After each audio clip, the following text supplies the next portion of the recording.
Hey guys, welcome to my channel. My name is ReadingBear and I hope you are ready for some more stories. And today, we'll take a look at some new entitled people content. If you enjoyed my content, please don't forget to subscribe to my channel and post some bear emojis in the comment. And now, let's dive right into the stories. The first story is titled Day at Target. I'm 17 and this happened a few weeks ago. I was at Target. Going through the book aisle. Just looking. Note. I'm wearing a shirt and ripped jeans. The shirt's red but clearly says, "I can't talk so go away, I am mute by choice, because of anxiety and other issues. So I usually don't speak." As I pick up a book, I hear someone clear their throat. So I ignore it, put the book down, turn to leave. Only to hear, "Excuse me," enter the entitled person, or EP. This is what happened. EP. It's rude to ignore a customer. Where's your coffee machines? Me.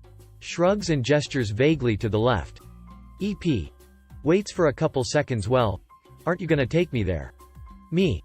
Now realizing what I'm dealing with and so I point to my shirt, like, I don't work here. EP. This is unreal. That's what they let employees wear these days. Scoffs disgustedly. I'd like to note. Yes, I took the cowardly way out and pulled a move I call the run B #H run, and booked my ass out of the store. I know it's anticlimactic but I don't like conflict. The next story is titled I'm Not the Coke Guy. So this just happened at the Mal Wart nearest my office. I dropped in to grab a couple 2L diet sodas being the value-conscious person I am. There were only 2 of the store brand left on the shelves, and they were at the back of 5 other drinks in one of the slidey rows they put them on. I started moving the ones in front to get to them, but they're not sliding down so I can reach them. I set my other stuff down and grab a 1L drink somebody had misplaced and use it to nudge the 2 I wanted to within reach. Some other customers came on that aisle. One lady in a motorized buggy provided by Mal Wart. A guy going the opposite direction looked at me as I was getting a drink down BC. I had to stand on the bottom shelf to get at them. The lady in the buggy said, "Don't mind him, he's the Coke guy." I turned my head and replied that I wasn't the Coke guy, that I was just getting couple of drinks that were slightly out of reach. She apologized, I chuckled and paid for my items and left. That's the first time in Mal Wart I'd been mistaken for a worker. The next story is titled I Was the Idiot. Background. I have a disability that will sometimes make it painful to walk, require the use of a cane or walker. Also, my favorite is I can just randomly fall. It isn't the type of falling where it looks like you tripped but just a straight down crumple. It can be very embarrassing and today was one of those days. I was doing some shopping at Walmart, pushing my cart, and boom. Leg gave out and I'm on the ground. Lots of people run over to see if I'm okay. Thank your nice people. I go through my always hurried explanation of I am okay. No, I don't need medical help, this just happens due to a disability. Like always people are trying to help but then like a parting of the Red Sea an employee in a blue polo and khakis walks through the small crowd. He lets me get up on my own because I said I could and guides me to the bench by the pharmacy. I explain again and he offers to help me shop. I say thanks but I'm done because I don't even have my walker or cane in the car plus, I must push my cart. He offers a mobility scooter, but I just want to leave because I'm embarrassed. He gets excited and tells me to wait and walks away. He brought back a cane and says sorry, but the walkers are all boxed up and he will push my cart. He just has this look of pure joy. I'm thinking this guy just doesn't want to do whatever task he has been assigned so I say sure. I've been there before. We walk and I claim I only need a couple items, I need it a lot but again I'm embarrassed and just want to go home and cry.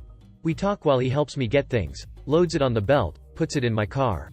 I try to tip him and ask the best way to let his boss know how great he was. Then, oh I don't work here. I nearly died. I start apologizing faster than anyone ever has. I started to explain because of his clothing, oh wait that's right. Walmart employees don't have to wear blue shirts now. They wear a vest. He tried so hard not to laugh but failed.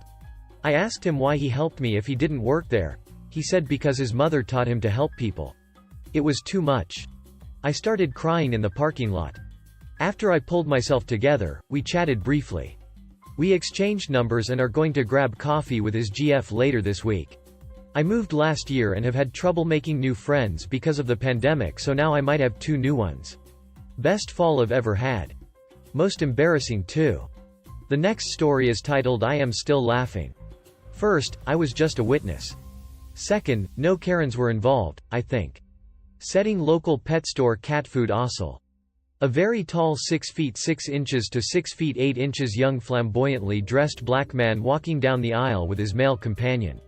They were passing by a very petite, older Hispanic woman who rattled something off in Spanish, like machine gunfire at him, while pointing up to the top shelf. I swear it looked like a setup for a sitcom, and I was not disappointed. The man turns to his companion and says, "I don't know what she wants. Do I lift her up and let her choose or just start handing crap down to her? I lost it. I mean, almost peed my pants, lost it." They heard me. Everyone was just staring at me as I tried to compose myself. Then I heard the companion say, "Just start handing her crap, there are witnesses." The next story is entitled Parents Trespass and Threaten My Fiance's Life. Backstory. During the beginning of lockdown, USA, my parents, especially my mom, dove head first into conspiracy theories and Christianity. She was an atheist until lockdown. She believed the vaccines are created to alter our DNA and microchip us, and that they're also the mark of the beast. She believes her mission in life is to convert as many people to Christianity as possible or she won't get into heaven. She goes as far to believe self-identified Christians who go to church are not Christian at all and are actually Satan worshippers. Basically, she believed she is the only real follower of Jesus to exist. When she got on this religion kick, she completely changed from who she used to be. She used to be supportive and loving of all people, but now she claims that I am a Satan spawn and that I am not her daughter and I am here to bring evil into her house because I am, and I quote, too tolerant of other people. AKA, I am a part of and support the LGBT+ community. During lockdown, my then girlfriend, now fiance, was staying with us at my parents' house. My parents kicks us both out because my girlfriend is a transgender woman and she wore leggings and a dress into the kitchen once. We were homeless together for a little while and finally found an apartment in November of 2020. We visited my family for a few holidays and some random visits and each time ended with a yelling match about how we are evil and about how the vaccines are going to kill us all. Present time. Since living in my own place, I haven't seen my younger sibling in a few months and we're pretty close, so my sibling asked to come over for the weekend and my mom was supposed to drop them off today. My sibling has slept over a few times and my parents would always stay in their car and I wouldn't see them. But this time, both my parents came into my apartment with my younger sibling. First thing out of my mother's mouth was that I should leave my fiancé and come home to them. Then she starts talking to my fiancé about the COVID vaccine and if we had any plans on getting it, to which my fiancé responded that she was planning on getting it eventually. This resulted in a lovely display of verbal abuse from my mom telling my fiancé that she is delusional, all while misgendering her. Eventually I tell my parents to leave my apartment if they can't respect us, as it is our home. They refuse to leave and my mom gets in my face and screams at me saying I don't respect her and that she will kidnap me if my fiancé gets the vaccine. We tell them to leave again, they refuse. This goes on for about 3 minutes until my dad loses it and makes my crying sibling grab their stuff and go to the car. My dad follows them out and makes a scene to my neighbors about how much he hates me and my mom continues to yell at me about how I am unable to have a conversation with her. I am too immature to live on my own, and that I don't respect her. She puts her hands on my shoulders and I push them off telling her to leave once again, while she reaches for my face. This was startling for because when I was younger my mom would reach for my face and hit me when she was upset with me. My fiancé steps between us and tells my mom to leave, to which my mom tells her that she means nothing to her and that if she doesn't get out of her face she will go get my dad to make her back off. I have had enough of it at this point, so I shove my mom away from my fiancé and tell her to leave. She storms out making a scene and telling me I'll never be able to see my younger sibling again. A few minutes after they left, my sibling texts me saying that my dad was considering going to the police and filing an assault charge on us for pushing my mom and coming back to the apartment to hurt my fiancé. My mom also texted me and said that my fiancé doesn't actually love me and must have a life insurance policy on me. I'm type 1 diabetic and physically disabled in a few different ways. The next story is titled But I Actually Do Work Here. In the long ago days of the start of the pandemic when store hours were shortened and had limited customer capacity, I very briefly worked in an understaffed grocery store. They did not have any uniforms in my size, and their uniform distributor was closed, so I wore a collared shirt of my own in the same color and style as their uniform. The managers were just thankful for that much. We had a senior shopping hour one day a week when the store would only be open for a very limited number of seniors and immune-compromised customers. There was regularly a line at the door at opening. Several times I was scheduled to start just before opening, so I would be attempting to make my way into the front of the store, past the line of impatient senior citizens, and calling my manager to be let in. I am a very tiny woman in my 20s and am often mistaken for a teenager. And, as stated before, I don't have an actual uniform. I wish I could adequately describe the type of horrendous screeching insults hurled by half of the line when these people absolutely could not or would not comprehend my explanations that I do work here. I was physically attacked by one woman who grabbed me by my hair to yank me away from the door. I cannot count the number of curses and insults I had thrown at me. One spotted my manager coming to let me in and insisted, "This entitled little idiot be banned from the store for trying to skip the line when she shouldn't even be here and lying that she works here." But on a happier note, I had a customer start to ask me a question, pause and go, "Oh. Sorry. I thought you worked here," when he realized I wasn't wearing a company shirt. I was torn between appreciating that the one time someone looks at the shirt they were still wrong by accident and laughing because I was literally scraping gum off the floor by hand. Why would someone not an employee be doing that? The next story is titled Karen versus the Old Lady Who Is My Hero. So for context, I live in a city that was ranked one of the top places in the US to retire. So an older person asking small favors from strangers is super common. This happened yesterday. I was shopping at Walmart and a tiny little old lady, who I am guessing was in her 90s, asked me, "Excuse me, can you please grab that bag of flour for me?" I said, "Sure," grabbed and put in the kid's seat of her cart so the cashier can scan it without having to lift it. She thanked me and we chatted for maybe 30 seconds.